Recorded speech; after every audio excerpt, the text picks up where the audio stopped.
সাবলাইমটা আমরা কয়েক বন্ধু মিলে আমরা তৈরি করি। তৈরিটা হলো কি মানে শিল্পের একটা চর্চা করব, বলতে পারো সাবলাইম মিডিয়া একটি ব্যবসা প্রতিষ্ঠান। হ্যাঁ, এখান থেকে কাজ করে আমরা কিছু উপার্জন করব। হ্যাঁ, তো কিন্তু যখন এটা তৈরি করি তখনকার ভাবনাটা ছিল একটা শিল্প চর্চা করব, মানে একটা শিল্পের ভিতরে থাকা। বেসিক্যালি আর একটু বলে নেই, আমি থিয়েটার করি।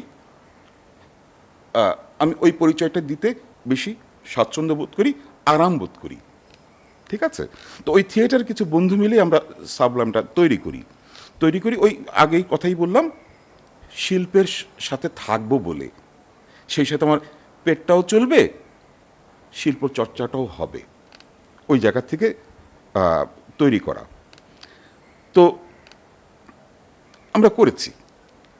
হ্যাঁ, যদি ক্ষুধা বলো, পেটের ক্ষুধা কতটুকু মেটাতে পেরেছি আমি বলতে পারবো না, কিন্তু মনের ক্ষুধা আমরা উড়ন্তভাবে মিটিয়েছি। এখনো এই বেলাতে এসেও ওই যে উড়ন্তভাবে মিটিয়েছি, হ্যাঁ, ওটা ভেবে আনন্দ পাই, এটাই। আর ব্র্যান্ড বলবো না, আমাদের কিছু মানুষের, কিছু বন্ধুর সংমিশ্রণে একটা যখন ভালোবাসা জন্ম নেয় না, ক্ষুদ্র ক্ষুদ্র এখান থেকে টুকরো টুকরো করে ভালোবাসা এনে এক করে যখন খণ্ডিত একটা বিখণ্ডিত, সেটাকে যখন খণ্ডিত মানে এক করে দেখা, খণ্ডিত তো না, এক করে দেখা, হ্যাঁ, সেই একের যে ভালোবাসার সেই অনুভবটা পাই। শিল্প, হ্যাঁ, বা ওই ব্যবসা, হ্যাঁ, দুটাকে মানে এটা যার যার দেখার দৃষ্টিভঙ্গির ব্যাপার। তো তো সেই জায়গা থেকে আমি আমরা দুটাকে মিশ্রণ করতে চেয়েছি, একসাথে এগিয়ে নেওয়ার চেষ্টা করেছি। আমি হয়তো এক ভাব নাই, মানে গোল একটাই, কিন্তু আমি হয়তো একভাবে চিন্তা করেছি, তুমি হয়তো আরেকভাবে চিন্তা করেছো, কিন্তু গোলটা কিন্তু একই। হ্যাঁ, তো ওই জায়গা থেকে, হ্যাঁ, এটা ছিল বটে একটা সময়, এই বিষয়টা ছিল। হ্যাঁ, শুরুর দিকে এটা ছিল, এখন অবশ্য নাই। কারণ মঞ্চ না করলেও সে মিডিয়ায় কাজ করে, প্রতাপের সহিত করে। হ্যাঁ, বলতে লজ্জা নেই, বা ভালো লাগে বটে, লজ্জা তো না, ভালো লাগে। এখন কোনো থিয়েটার ব্যাকগ্রাউন্ড থেকে যখন মিডিয়াতে যায়, কেন জানি একটু মর্যাদা সে বেশি পায় অন্য আরেকজনের তুলনায়।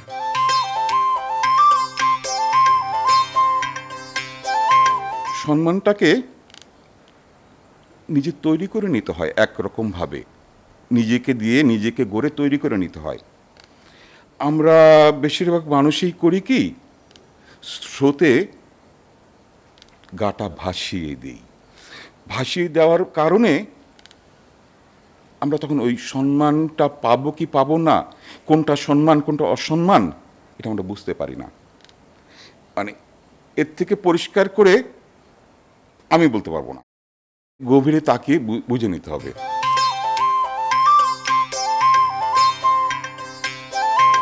ওই মানুষটির বা ওই প্রযোজকটির বা ওই পরিচালকের এই মাধ্যমেই আসা উচিত হয়নি। আমি যেহেতু মানে শুধু ব্যবসা দেখি না, সাথে শিল্পটাকে সাথে একসাথে সংমিশ্রণ ঘটিয়ে সামনে চলতে চাই, তখন এই ব্যবসা সবার আসা উচিত না। এই যে মিডিয়ার প্রযোজক হওয়া বা পরিচালক হওয়া, হ্যাঁ, সবার আসা উচিত না। যার টাকা আছে প্রযোজক, তো অন্য ব্যবসা করতে পারে, আরও ভালো টাকা ইনকাম করতে পারবে, যদি টাকার ইনকামটাই যদি তার মুখ্য হয়ে থাকে, অন্য ব্যবসা করতে পারে, করুক না, তাতে তো কেউ বাধা দিচ্ছে না। হ্যাঁ, এখানে কেন, সব জায়গা আসলে সবার জন্য না, এটা বুঝতে হবে। এই যে তুমি, আমি থিয়েটার করি, থিয়েটার কথা বলছি, আমি নিজেও বলছি, আমি প্রাউড ফিল করি।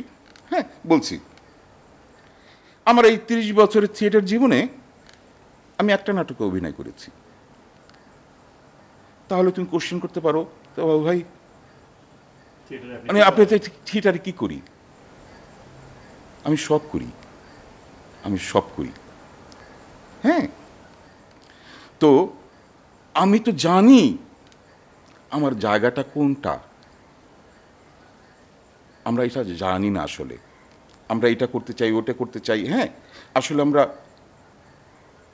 মানে ঘুরপাক খাই, তো ঘুরপাক খেতে খেতে একটা সময় শেষ হয়ে যায়, তখন আর কেউ কিছু, কারো কিছু করার হয়ে থাকে না, সময় থাকে না। তো আমি জানি, আমি বললাম বটে জানি, আমার মতো করে আমি জানি, হ্যাঁ, যে আমার এই কাজটা আমার করতে হবে থিয়েটারের জন্যে। অবশ্যই থিয়েটারের কথা বলছি বটে, আমার নিজের জন্যে। হ্যাঁ, আমার নিজের জন্যে। তো আমি সেই কাজটাই করি, আমি সাংগঠনিক কাজটা করি। সাংগঠনিক দায়িত্বে না থাকলেও সাংগঠনিক কাজ করি। হ্যাঁ, তো সেই রকমই একটি প্রযোজক, কি দরকার রে ভাই এখানে লগ্নি করা? কটা টাকাই বা পাও এখান থেকে লগ্নি করে?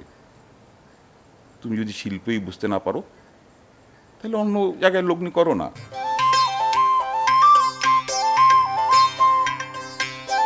হ্যাঁ, উদ্দেশ্যটা অন্যরকম। আমাদের মতো কিছু মানুষও সেই উৎসাহে আরো উৎসাহ দেই, আমার স্বার্থে, তোমার স্বার্থে। এটাই।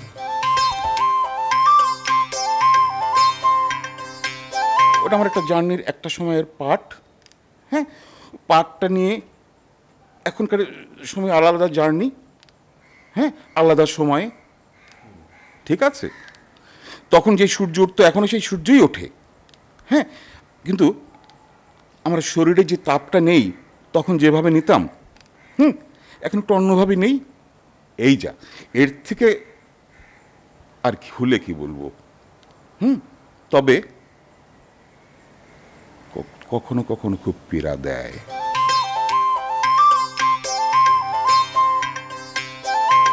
অবশ্যই করে, মানে বিষয়টা হলো এটা একটি খুবই দীর্ঘ বড় প্রজেক্ট ছিল, মানে 21 টেলিভিশন, প্রথম 21 টেলিভিশনের, শুরুর 21 টেলিভিশনের একটা স্ক্রিপ্ট পেলাম আর করে ফেললাম, সেটা ছিল না তখন। তার জন্যে আলাদা একটা ভিন্ন মাত্রায় প্রস্তুতি ছিল। প্রস্তুতি ছিল, ওই প্রস্তুতি সময় এই দুর্ঘটনাগুলি, এই ধরনের ঘটে যায়। হ্যাঁ, মানে চরম পীড়া দেয়। স্মরণে রাখি, মনে রাখি।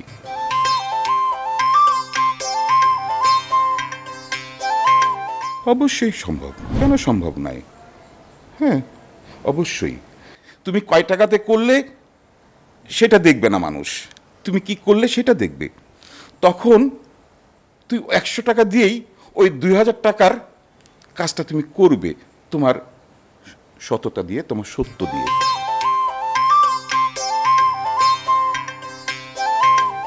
ভালোবাসা থাকলে অনেক সময় করা যায়।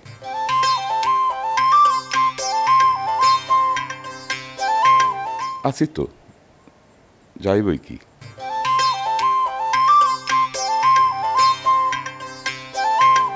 মিশতে না পারা বড় কারণ। হ্যাঁ, মানে পথ চলতে চলতে মানুষের সাথে দেখা হয় তো। হ্যাঁ, তো ওই যে দেখা হওয়া মানে তো দেখা হওয়া না, মিশতে হয়, কথা বলতে হয়। আমি ওই কথাটা বলতে পারি না, ওই মেশাটা মেশা হয়ে ওঠে না, বলতে পারি না বলেই মেশা হয়ে ওঠে না, ওই কারণেই, আর কোনো কারণ না। হ্যাঁ, তবে এখান থেকেও নিজেকে উত্তরণ করতে হবে, হয়তো করব।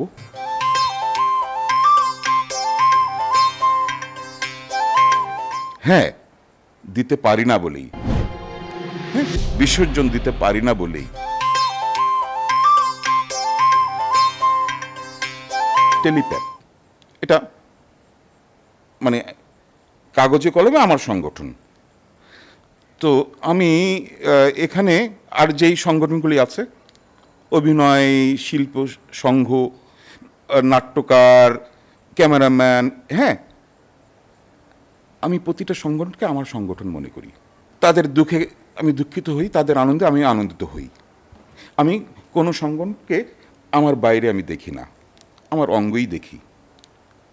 ব্যাকরণগতভাবে হয়তো টেলিপ্যাপ আমার, হ্যাঁ, ওইভাবে যদি দেখো। সমস্যাটা কোথায় জানো? যে কোনো মানুষের জীবন চর্চা বলো বা যে কোনো সংগঠনের বেঁচে থাকার কথা যদি বলো বা বাঁচিয়ে রাখার কথা যদি বলো, সেটা সব ক্ষেত্রেই একটা রাজনৈতিক দর্শন দরকার হয়। এই জিনিসটা আমাদের কোনো সংগঠনের ভিতরে নাই। আমাদের সংগঠনের ভিতরে আছে, কাউকে ছোট করছি না, প্লিজ, কাউকে ছোট করছি না।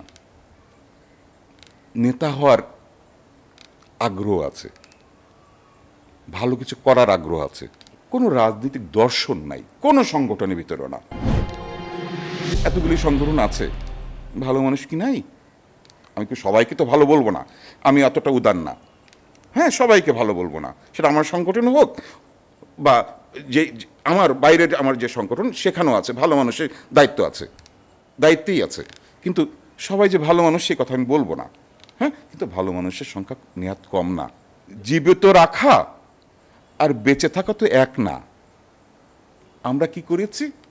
জীবিত রেখেছি মাত্র, বা ঘুমিয়ে পড়ে জেগে তুলি মাত্র, আর কিছু না।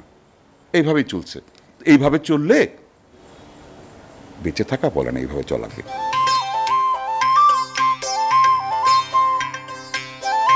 ভালো মানুষ ব্যাখ্যা তো বিভিন্ন জনের কাছে বিভিন্ন রকম আছে। আমি তোমার কাছে ভালো, হ্যাঁ, তুমি আমার কাছে খারাপ। আমি তোমাকে জানি না দেখে তুমি আমার কাছে খারাপ, আর তুমি আমাকে জানো দেখে, হ্যাঁ, তোমার কাছে আমি ভালো। বিষয়টা তো এরকমই। বাধা বাধা আসলে কি দেয় কি না আমি জানি না। মানে আমি আসলে ভিতরে ঢুকেছি, হ্যাঁ, আবার না দেখার মতো ঢুকে দেখেছি, কিন্তু না দেখার মতো করে চলে এসেছি। বুঝতে পারলাম? আমি ঢুকেছি কিন্তু আবার না দেখার মতো করে চলে এসেছি। হ্যাঁ, ওই যাওয়া আসার ভিতরে হয় না, আমি এখানে শ্বাস নিতে পারছি, হ্যাঁ, আর একটু বেটার শ্বাস নেওয়ার জন্য আমি ওই দিকে যাচ্ছি, ওই দিকে যাচ্ছি, হ্যাঁ, কিন্তু না, ওই শ্বাসটা আমার জন্য নয়, এই শ্বাসটাই আমার, এটাই, আর কিছু না।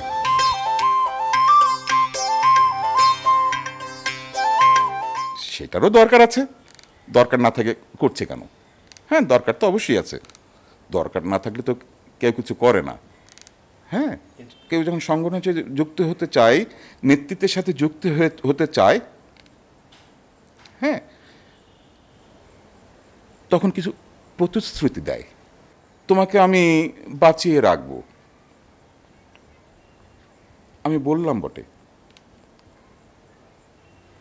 বাঁচানো তো কোন অর্থে তুমি বুঝতে পারছো, কর্মক্ষেত্রের জায়গায় যদি বলি বাঁচিয়ে রাখবো। এখন আমি নিজে যদি না বাঁচি তোমাকে কিভাবে বাঁচাবো? হ্যাঁ, তখন বিষয়টা হলো, এই যে বললাম না আমি তোমাকে বাঁচিয়ে রাখবো, এটাও বিশ্বাস করি আমি নিজে না বাঁচলে আমি তোমাকে কিভাবে বাঁচাবো। কিন্তু আমি বাঁচাতে পারতাম, মানে আমি নিজে বেঁচেও তোমাকে বাঁচাতে পারতাম।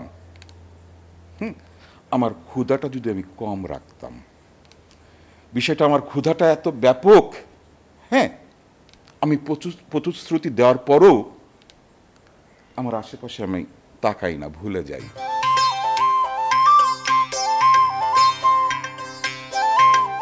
ওই পুরনো কথায় যেতে হয়। রাষ্ট্র ক্ষমতায় যারা থাকেন, হ্যাঁ, তারা ভাবেন তারা অনেক কিছু বোঝেন, আসলে বোঝেন কিনা আমার সন্দেহ হয়। টেলিভিশন মিডিয়া, প্রিন্ট মিডিয়া, যেই মিডিয়াই বলো, হ্যাঁ, শুধু কি ব্যবসার জন্যে? বা ব্যবসার জন্যই ধরলাম, হ্যাঁ এত টাকা লগ্নি ঘুরছে, আমি ব্যবসা করবই। ওই যে আগে কথা বললাম না, এই যে টিভি মিডিয়া, কোন টিভি চ্যানেলের কোনো মালিক যোগ্য ব্যক্তির হাতে পড়ে নাই, যে বুঝতে পারে। এই যে টিভি চ্যানেলের নাটকের মানের কথা বলে, বা নাটক চলে না, এখন ওটিটিতে চলে এসছে, হ্যাঁ চলে না, না অবশ্যই চালানো সম্ভব, চালানো যেত। কারণ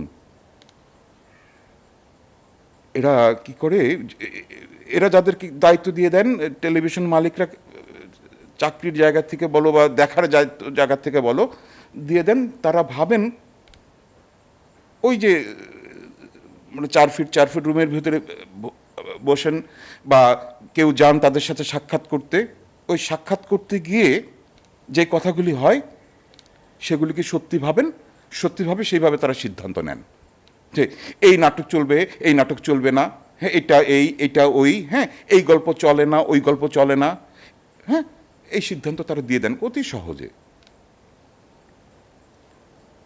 তাদের একটু ভাবনাকে একটু বিস্তার করতে হয়। বিস্তার করার জন্য এখন আমার পথে ঘাটে ঘুরে বেড়াবার দরকার হয় না। হ্যাঁ, ইন্টারনেট আছে না, গুগল সার্চ করলে কিন্তু অনেক জানতে পারেন, পৃথিবী কোথায় যাচ্ছে, হ্যাঁ আমরা কোথায় যাওয়া উচিত, মানে একটু সমাজ সচেতন হলেই হয়, আর কিছু না। সহজ বাংলায় যদি বলি, সমাজ সচেতন। আমরা যখন ইটিভিতে নাটক করেছি, গোরের কথা বললো না, গল্প মনে আছে তোমার? তুমি এই গল্প এখন তুমি চ্যানেলে চালাতে পারবা না। বীজমন্ত্র বলে একটা নাটক ছিল, 3 পর্বে করেছিলাম। ছোট্ট বীজ, নারীর ভিতরে যে বীজ জন্ম নেয়, সেই বীজ, ঠিক আছে, সেই গল্পটাকে, ওই বীজটাকে ভেঙে যে গল্প তৈরি হয়েছে, মানুষের ভিতরে যে বোধ তৈরি করেছে, এখন কোন নাটক সেই বোধ তৈরি করে বলো? ওই নাটকটাই আমি, ওই সেম গল্পটাই আমি সাজিয়ে টেকনোলজিক্যালি সাজালাম, রিচ করলাম, হ্যাঁ কালার করলাম, এই যে দেখতে একটু ভালো লাগলো, বাবু ভাই একটু ডাইনে সরেন, হ্যাঁ এই জায়গাটা আসলে বইটা থাকবে, বইটা তো একটা আলাদা একটা মাত্রা করে, ফুটেজটা সুন্দর লাগবে। এই ভাবনা তো এখন আসতো আরো। করে দেখো মানুষ নিবে, আমি করে দেখো বলতে যে মানুষ নিবে না সেটা না, মানুষ নিবে, কিন্তু যেই জায়গায় যারা যারা বসে আছেন, হ্যাঁ তাদের ভাবনাই ওই বিষয়টা নাই।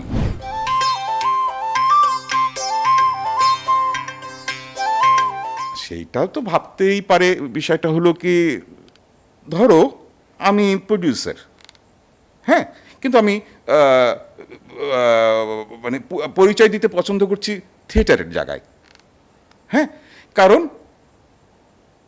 ওখানে আমার প্রকাশ করতে পারাটা, আমার নিজেকে প্রকাশ করার জায়গাটা, হ্যাঁ একটু বড়, ঠিক আছে, সেটা আমি সাংগঠনিকভাবে হোক, বা আমি অভিনয় করে হোক, বা যে কারণেই হোক, বা পদচারণার কারণেই হোক, ওই জায়গা থেকে তুমি এখানে অন্যভাবে দেখার চেষ্টা করো।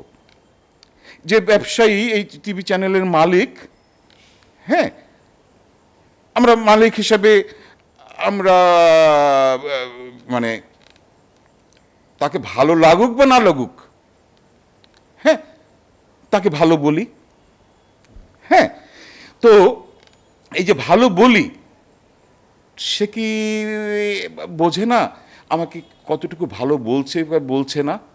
সে বোঝে, একটা পর্যায়ে সে বোঝে, প্রথমে সে খুশি হয়, কিন্তু একটা পর্যায়ে বোঝে। তো তারও কখনো কখনো নিজেকে প্রকাশ করার, হ্যাঁ ইচ্ছে জাগে।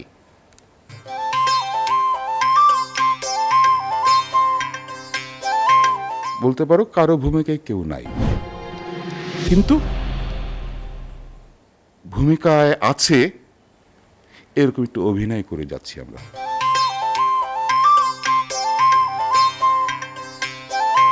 অবভিয়াসলি আমরা বুঝি না তা তো না, আমরা বুঝেই ধ্বংস করছি। শুধু ক্ষণিকের কিছু সময়ের ভালো থাকবো বলে, বেশি সময় থাকবো বলে নয়।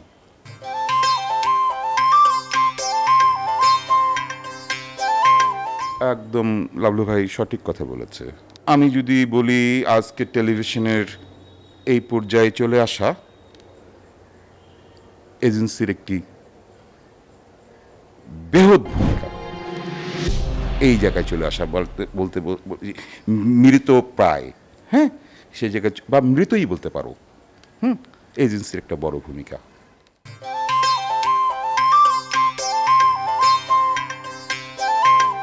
এখনো পারে। আর মানে সিন্ডিকেটটা ভেঙে দাও, মানে বিষয়টা হলো তথাকথিত সিন্ডিকেট, আদৌ সিন্ডিকেট আছে কিনা আমি জানি না, লোকে বলে তাই বললাম। ওটা ভেঙে দাও।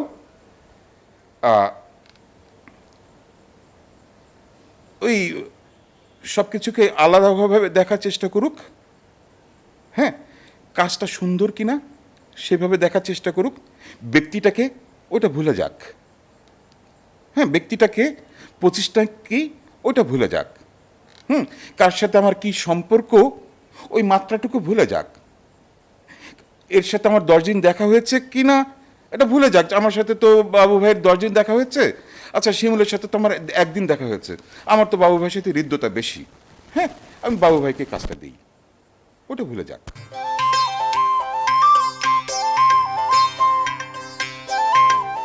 আমার দল দেশ নাটকের জন্যে একটা থিয়েটার কমপ্লেক্স তৈরি করার আমার ইচ্ছা আছে, ভাবনা আছে, এরকম এক জায়গায় করব, হ্যাঁ থিয়েটার হবে, প্রতিদিন থিয়েটার হবে। দেশ নাটক শুধু করবে সেটা না, নামটা থাকবে দেশ নাটক, কিন্তু সবাই করবে, হ্যাঁ আমরা দেখব, আরও বয়স হয়ে যাবে, হ্যাঁ তারপর উবু হয়ে দেখব ওখানে নাটক হচ্ছে, ওই যে দেখব, দেখে দেখে চলে যাব, ওইটাই শান্তি।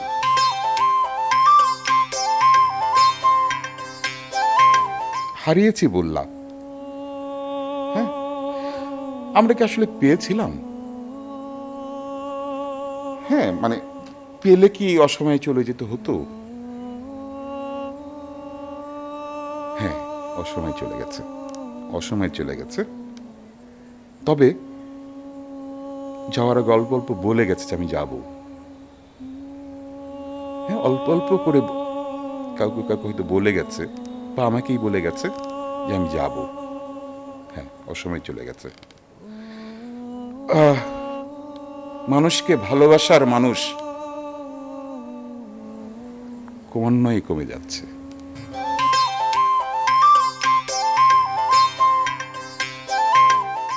কি হবে জানি না, অনেক মজা হবে, হ্যাঁ এটা বলতে পারি। ঠিক আছে, বিষয়টা হলো দেখা যাবে যখন মজাটা হবে, কোন কোন ক্ষেত্রে বললাম, যখন সালাউদ্দিন লালপু চিত্রনাট্য লিখছেন, ওখানে ধরো মাসুম রেজাও হাত বুলাচ্ছেন, হ্যাঁ আমিও হাত বুলাচ্ছি, ঠিক আছে। আর মাসুম রেজা যখন এই ডিরেকশন দিচ্ছেন, তখন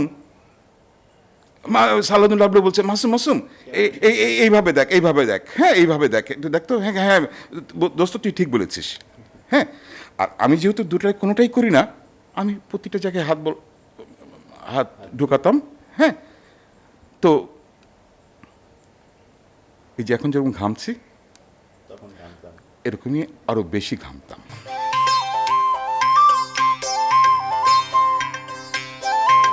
আমার শ্বশুরবাড়ি কুষ্টিয়া, কিন্তু আমি কুষ্টিয়ায় যাই আমার বিয়ের আগে, দুবার আমি কুষ্টিয়ায় গিয়েছি, একবার কুঠিবাড়িতে, একবার নয় দুবারই কুঠিবাড়িতে, সাথে লালন, বিচ্ছিন্ন করা যায় না তো, তো ছিলাম। স্মৃতিতে ভাসে, আমি তোমাকে অন্যভাবে ব্যাখ্যা করতে পারবো না তো, হ্যাঁ কখনো কোনো অনুভূতি ভাষায়ও প্রকাশ করা যায় না। আর কোশ্চেন করলে তো আরও যায় না। তো ওই পদ্মা পরে গোসল করার স্মৃতি আছে, হ্যাঁ, সুবিনয়ের গান শোনার স্মৃতি আছে, শান্তিদেবের গান শোনার স্মৃতি আছে, সবগুলি আছে এই কুঠিবাড়িকে ঘিরেই। তো ওই কুঠিবাড়ি লালনের আকড়া দীর্ঘ সময় টানা কয়েকদিনই আমরা থেকেছি। আমরা 3 বন্ধু গিয়েছিলাম, প্রতিবারই তাই গিয়েছিলাম। তো রবীন্দ্রনাথকে আসলে যখন বুঝতে শিখি বা অক্ষর পড়তে জানি, হ্যাঁ, রবীন্দ্রনাথের কবিতাতেই তো শুরু, তো আলাদা তো ওই সময়ের দৌলত একরকম দিয়েছে। হ্যাঁ, যখন ভিতর থেকে মানে অনুভবের মাত্রাটা তৈরি হয়তো আস্তে আস্তে এক একটা সময়ে পরতে পরতে, তখন অন্যভাবে উপলব্ধি করা, সেই উপলব্ধিটা রবীন্দ্রনাথই দিয়েছে আমাকে।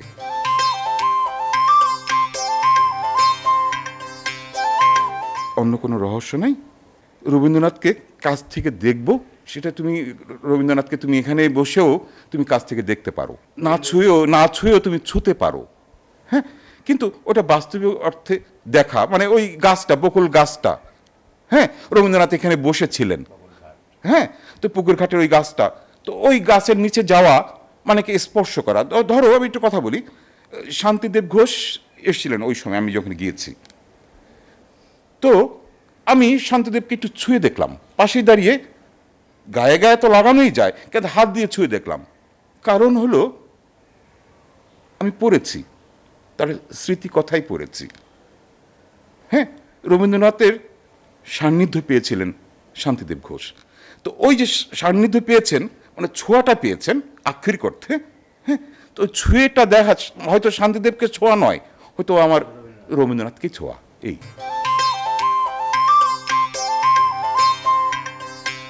পারিবারিক সিদ্ধান্তে অবশ্যই দেখার পরে তো একটা ভালো লাগা কাজ করেছে,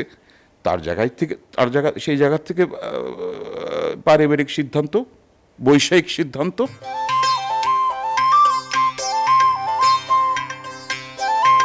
প্রেম হয়েও হয়নি, এটুকু বলতে পারি।